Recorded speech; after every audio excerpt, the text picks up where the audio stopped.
So once your 12 days is up, you're going to brew another batch of tea and have that ready and cooled overnight. So you'll notice that this says 12/20 and today is the 21st, and I'm going to be doing the bottling.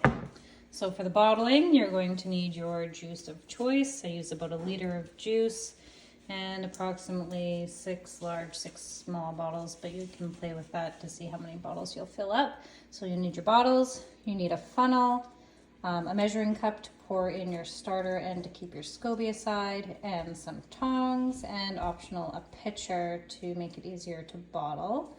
One thing you want to note is that you do not want any metal touching your SCOBY. So when you open up your lid on your jar, you may notice that there's an additional baby SCOBY on your mother SCOBY. So sometimes this separates easily and sometimes it does not. If it doesn't separate easily, then just keep it in together. But this one, see, is coming separate.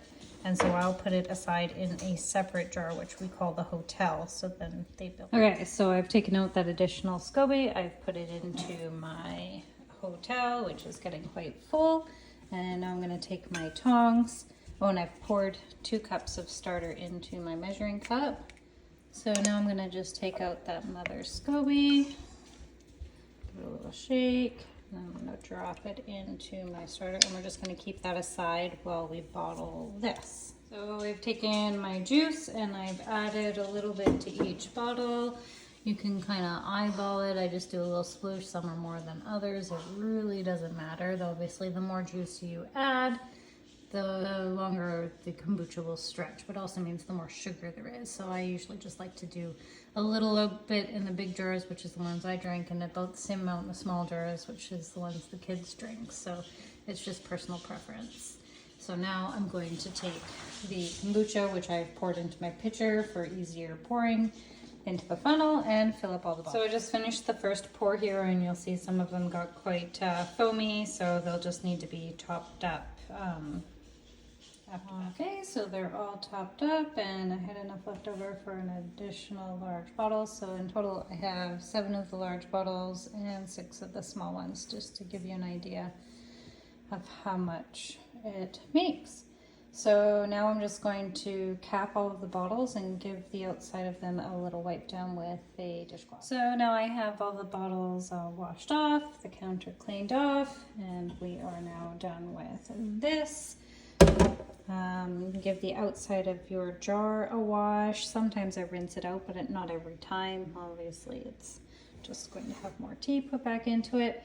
So now I'm going to add the SCOBY and the starter back into the jar.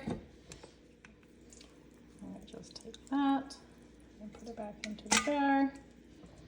Like that.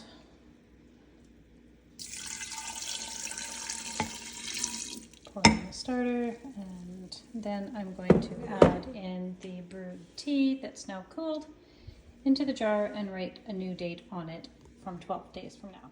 Okay, so I got my cloth back on. I have my date for 12 days, and then these are just going to sit on the counter for 2 to 3 days. When it's warmer out, they tend to ferment faster. When it's a bit cooler in the house, it does take a couple, well, maybe another day. So every day I'll just kind of pop them like that, and once they start to like sound like a can of pop, then I will stick them in the fridge. And you don't have to keep them on your counter. You can stick them in a box and inside your closet, but not outside, because if they're cooled down, they will stop the fermentation, that second fermentation. So yeah, that's it.